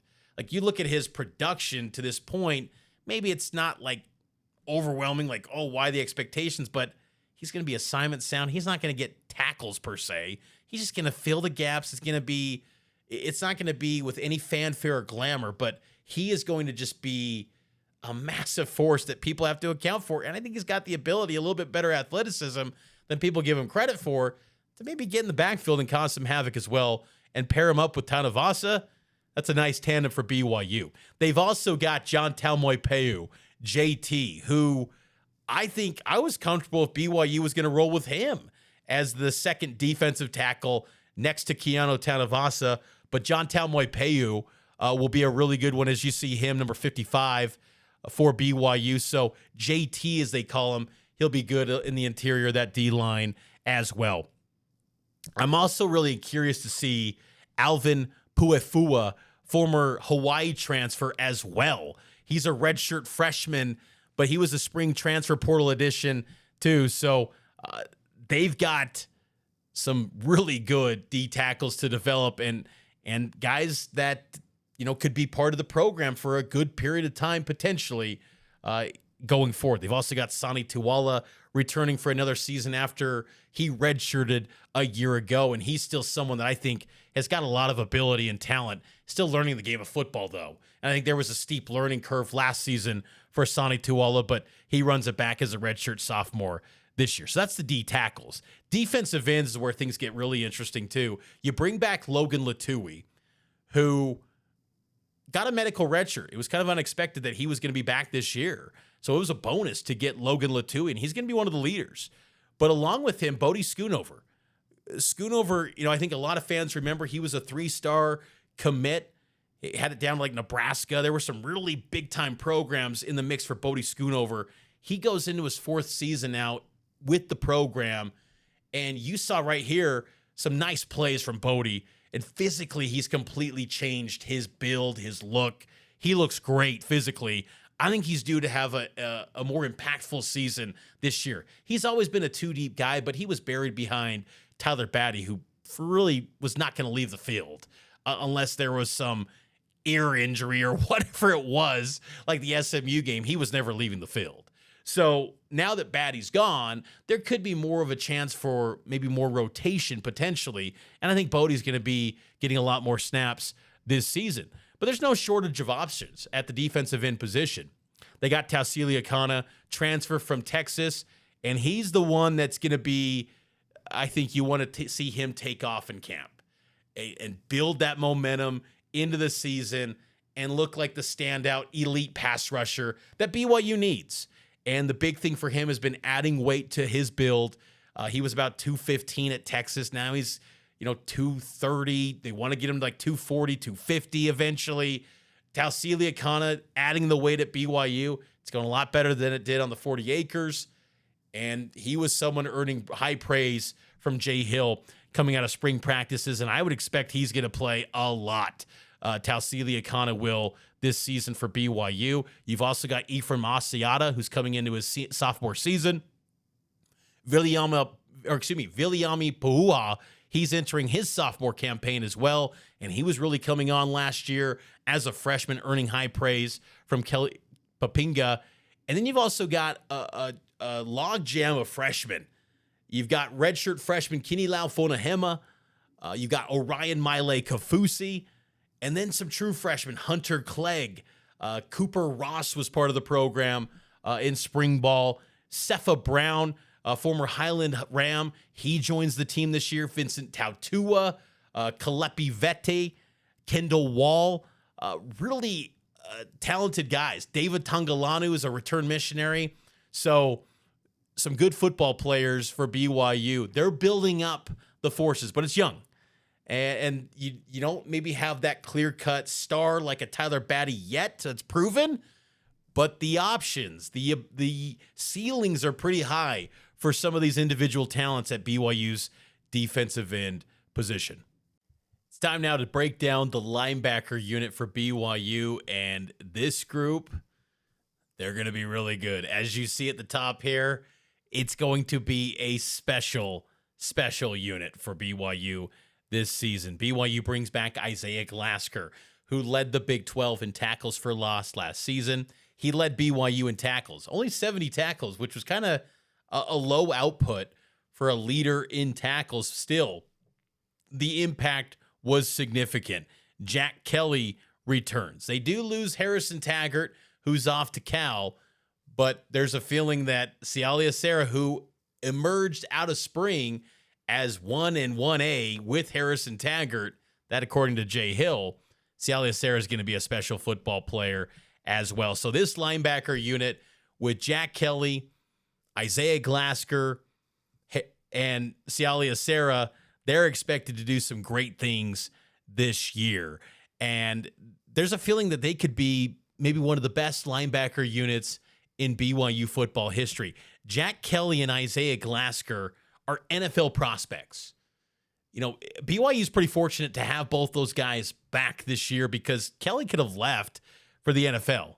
He runs it back an extra season. He probably would have been a 4th-round guy, I would imagine. 4th, 5th-round guy.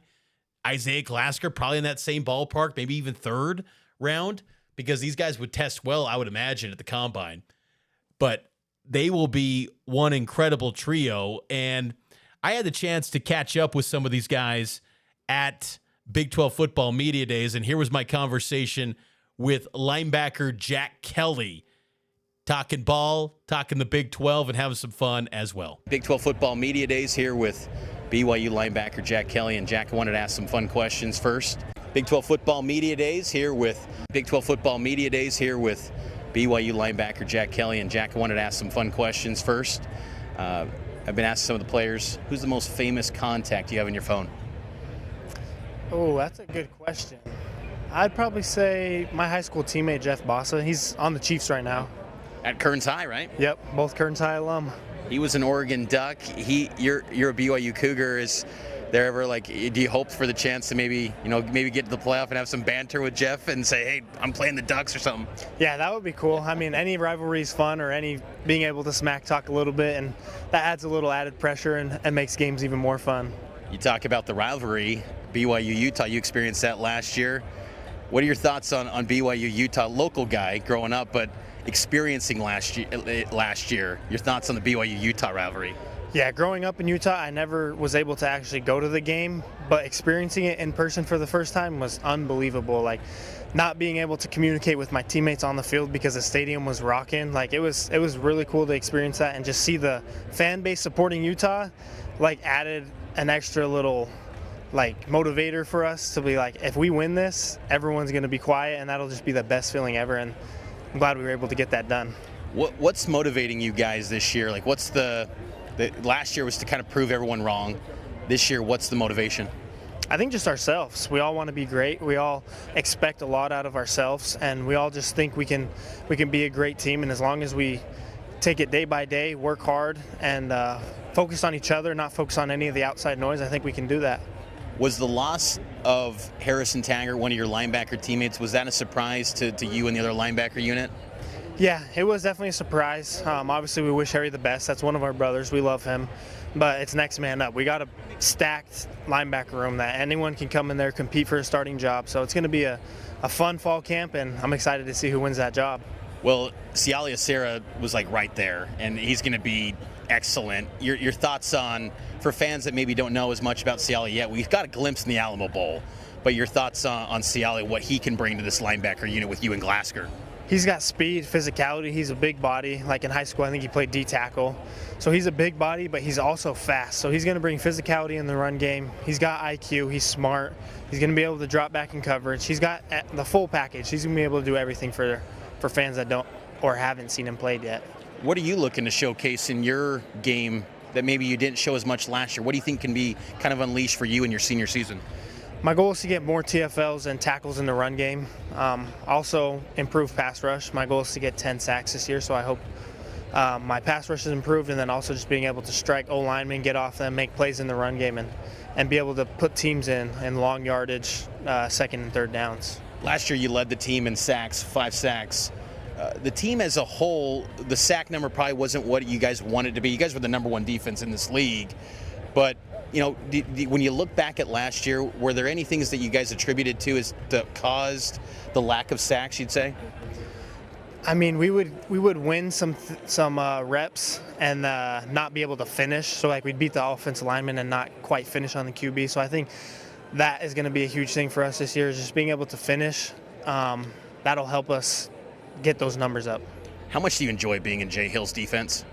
I absolutely love it. Just being under him and listening to him, seeing his knowledge and being able to learn from him is just one of the best things I've been around for sure.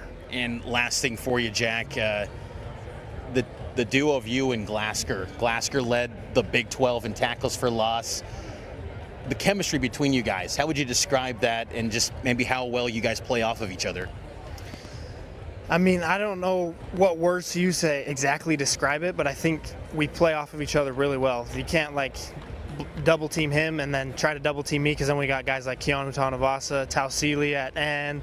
Like, we got guys everywhere. So I think it's going to be a big thing for us, is just whoever is not the one getting double teamed is going to make plays this year, because we have too many good guys that are dominant football players that will be able to make a play if they're not double teamed. That's Jack Kelly, BYU linebacker. Great stuff there from Jack, and can't argue with what he was saying, right? I mean, pick your poison. Him and Isaiah Glasgow are going to be one heck of a deal. Last year, Jack Kelly ended up with 51 tackles and 5 sacks. If he gets the double digits sacks, man, that would be something else. You know, BYU sack numbers, I think they still want to get it up. Last year, I believe they ended up with 20 sacks a season ago, and it's improvement. But they want to go to a higher level and get that to a bigger number. Kalani Sitake, since he became the head coach in 2016, has yet to produce one player that has a double-digit sack season.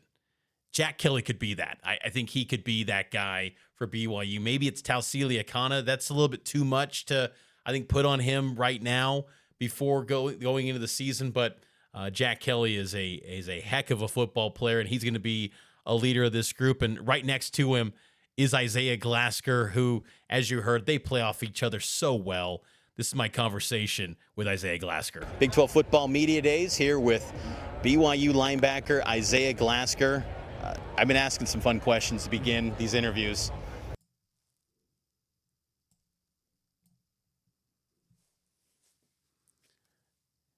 We're having some technical issues with the interview with Isaiah Glasgow. You can see that on the KSL Sports YouTube. But Glasgow talked about, you know, what he's looking to improve on this season as well. And, you know, Glasgow's going to be a really good football player. I mean, he was last year, and he's only going to get better. And it was great to see him finally break through, because he was banged up during stretches of the previous years in 2023, 2022. We were always seeing the signs.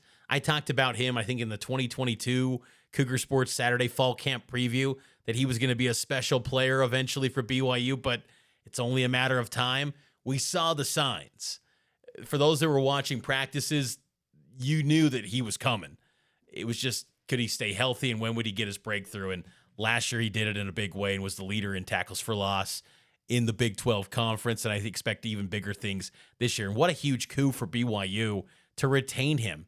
You can't tell me that he could have commanded a huge market in the transfer portal and left.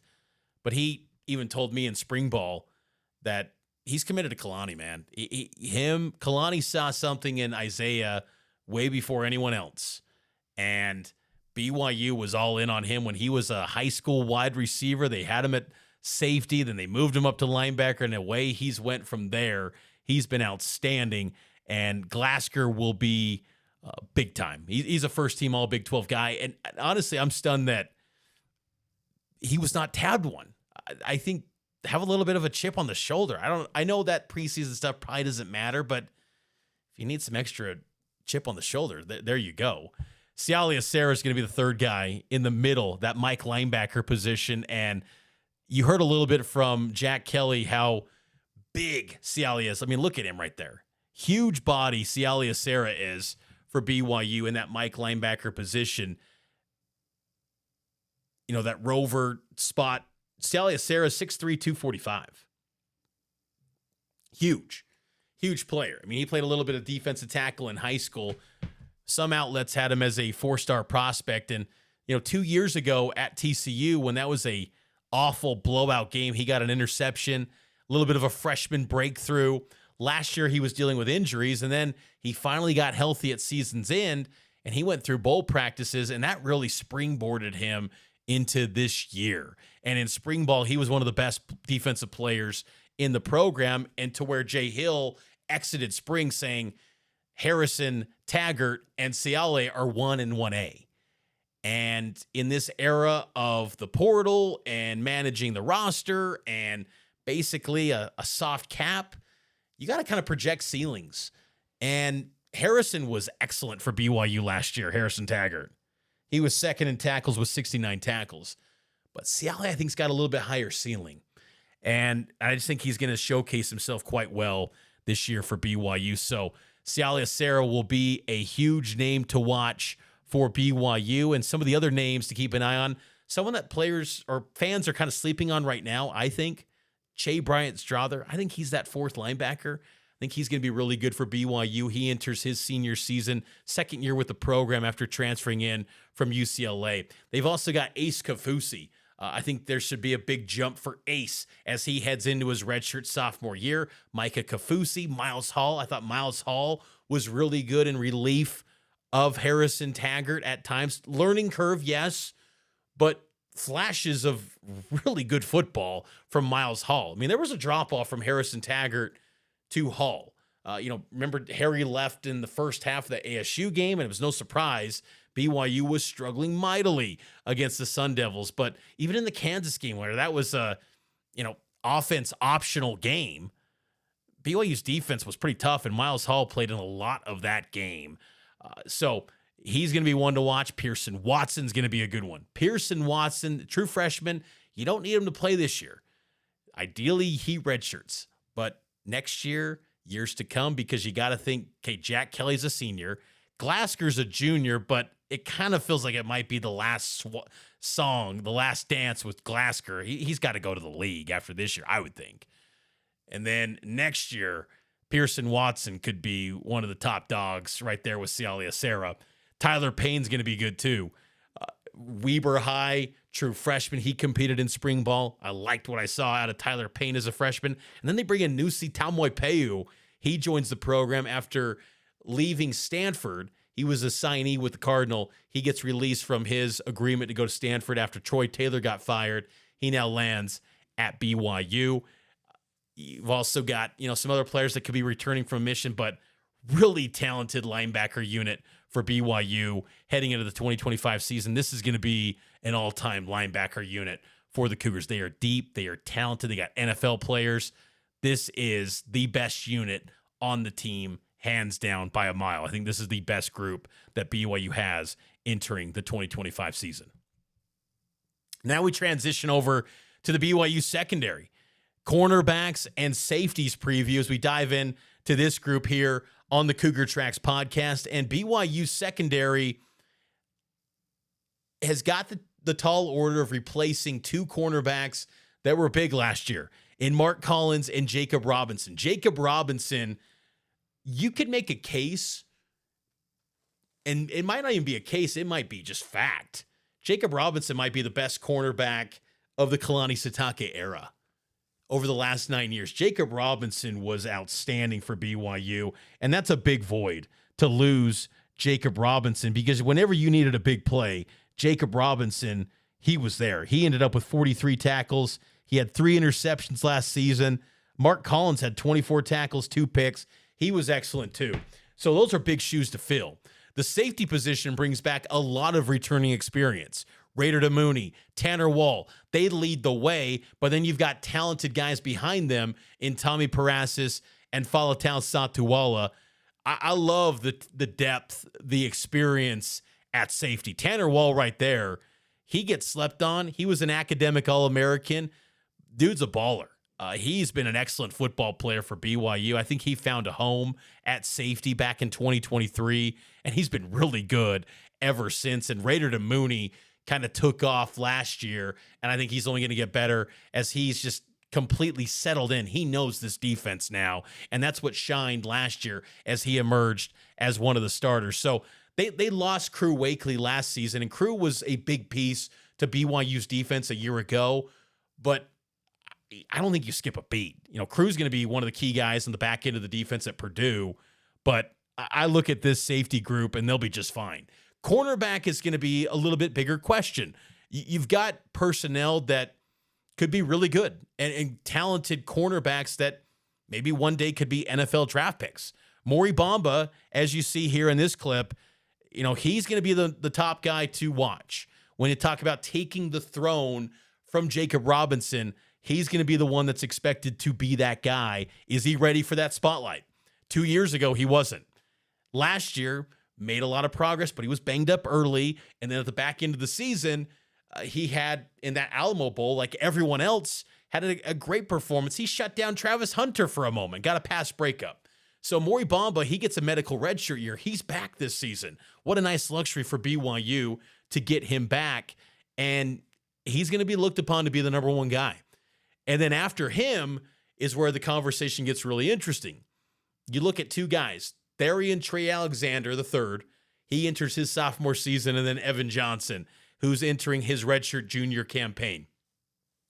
Evan Johnson, one of the most improved players in the program last season, and elite speed, 10-4, 100-meter guy. Trey Alexander's a baller. He's a cornerback. He's been born to play the position. That's his strength. That's what he knows. And he got all the first-team reps in spring ball this past March. Trey Alexander did. Evan Johnson was out with an injury due to spring ball, so that caused him to miss spring practices. And Trey Alexander, I think, made a great case to be the guy opposite Maury Bamba. I think Maury Bamba coming back, veteran. He's been around the program for 3 years now. It's his time to be the guy. I think it's now for Maury, and he's got great size. I mean, Maury Bamba, you're talking about 6'3", 190 pounds. I've always loved Maury Bamba's measurables, and the moment he arrived on campus, it was like, that's an NFL body. There's no doubt in my mind that is an NFL guy with track and field speed. Maury Bamba he's got NFL makeup, but now it's just got to be every single week, play at a high level. And in the Big 12, where there's great quarterbacks and really good receivers, you're going to get tested. And if you perform well, you can get some nice paydays in the NFL coming up in your future. So I'm excited about Maury Bamba, but it's just, again, could it be a big drop-off from Jacob Robinson, who was an all-timer? I love Jacob Robinson. He was one of the greats at the cornerback position in BYU history, and I hope he makes it with the San Francisco 49ers, because that dude was elite for BYU. But I think there's some guys in the wings here in this cornerback unit in 2025 that could be really good. I just don't know if they can reach the heights of Jacob Robinson. And Jacob Robinson was so clutch and timely. It just felt like whenever BYU needed a big takeaway, he got it. And last year, this defense, and linebackers factored into this as well, every week last season, they got at least one interception. this was an opportunistic defense. Now, again, the sack numbers maybe weren't what they wanted, but the whole collection of the defense was really good last year. They were always making plays happen, and the interceptions were there. Can you bank on that this season? Can these guys at corner help continue that, success of every week getting at least one pick? I don't know if you can bank on it, but that would be a nice goal to have going into the season, because that was a blueprint for success. And again, it all circles back to the QB. It'd be really nice for the quarterback, whoever that is, to have some short fields to work with. Makes life a little bit easier when you're not having to go 75 yards or 70 yards every single drive. Other cornerbacks to watch for BYU this year, Jaden Dunlap. They've also got Marcus McKenzie. Kevin Doe, I'm really intrigued by him. Another speedster, going to be a good player. He's a redshirt sophomore, entering his third year, joined as a preferred walk-on. Just great track speed from Kevin Doe, but he's quietly but surely learning that position. And I think one day we're going to see Kevin Doe out on the football field. And then how could I forget Jonathan Cabella, nickel spot? He's going to be the next Eddie Heckard. Cabella is going to take off this year. I think he's due for a breakout season. I've been singing his praises for quite some time. Cabella's set to take off this year for BYU in that nickel role. He was earning high praise from Jay Hill during spring ball. He was with the first team defense for pretty much most of spring. I thought Cabella was awesome. A guy that was underrated at cornerback in spring ball, Cannon DeVries. That dude loves to hit, man. He is a hitter. And he was good at Weber coming out of high school as a safety. So I kind of forecast him more as a safety, but there's such a logjam there. So him at cornerback would make a lot of sense. And then Jordan Chris joins the program as well. They had a commitment from Tavion, received a commitment in the spring transfer portal window from San Diego State transfer Tavion Beasley, who played safety. Could he play corner? We'll see what happens there. And then at safety, some of the personnel there, aside from Tanner Wall, Raider DeMooney, Falatau Satuwala, Tommy Parasis, you got Talon Alfrey back. Talon Alfrey, a vet, the guy that's been probably the oldest player on the team this year. He's the senior leader. And I thought he did pretty good in spring ball. I thought Talon Alfrey looked really good. Preston Rex comes back from an injury. You've also got Matthias Leach, Peyton Van Steensky.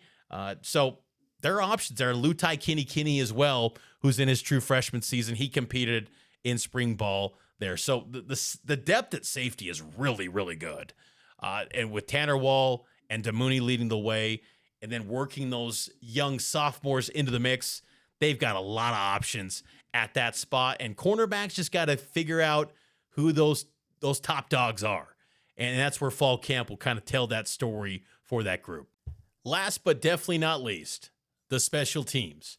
Will Farron, what can you say about Big Game Bill? He was outstanding last year. A perfect 41 of 41 on extra points, 24 of 27 on field goal attempts last season. He had a long of 54 yards. He booted that twice, I believe, last season. He was elite. He might be the best kicker in college football this season, and BYU's got him. What a huge weapon for BYU.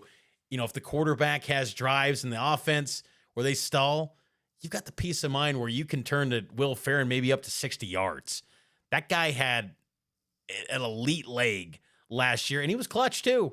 That Utah game winner, the long distance kick in some big spots, Will Farron is clutch, and they have the ability to have trick plays. Think about that UCF game where they rolled out the trick play. Will Farron, elite kicker, one of the best in the country, if not the best. I think he might be the best kicker in college football this year. He should be one of the favorites to win the Lou Groza Award this year, and he's got the chance to close out his BYU career as one of the all-time great kickers in program history.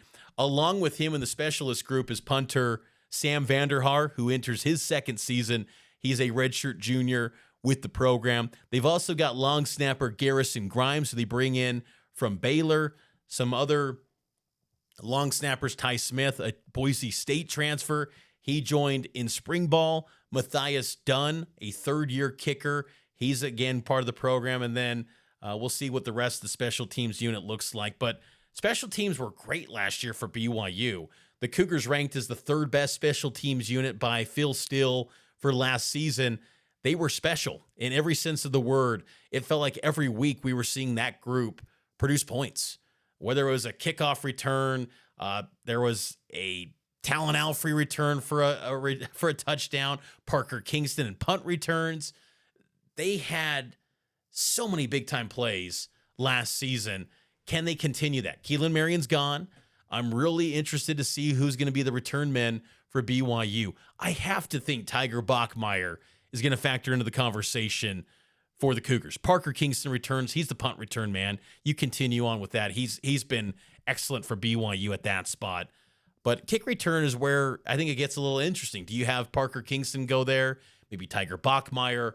So options there for BYU in the return game. But Kelly Papinga's been good at a lot of places, and his system has operated quite well for many years now. And I would expect that it's going to continue to operate at a high level. And they valued the special teams group. You know, anyone that earns a spot now in this rev share era, there's capital invested into you. There is resources poured into you. It's no longer, it felt like for a while there, BYU was just going with walk-on kickers. It's like, this is really important position. You got to get this right.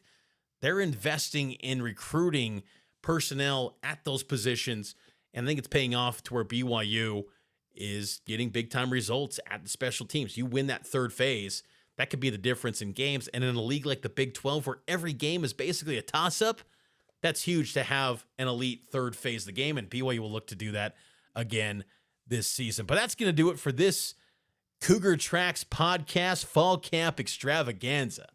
If you're still listening to the show, you're a diehard Cougar fan, and I appreciate you.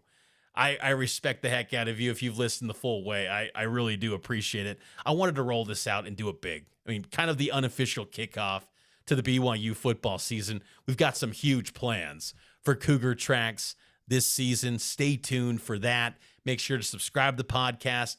Leave a 5-star rating and a review. It helps out the show a ton. And I will talk to you next time here on the Cougar Tracks podcast. It's powered by KSLSports.com.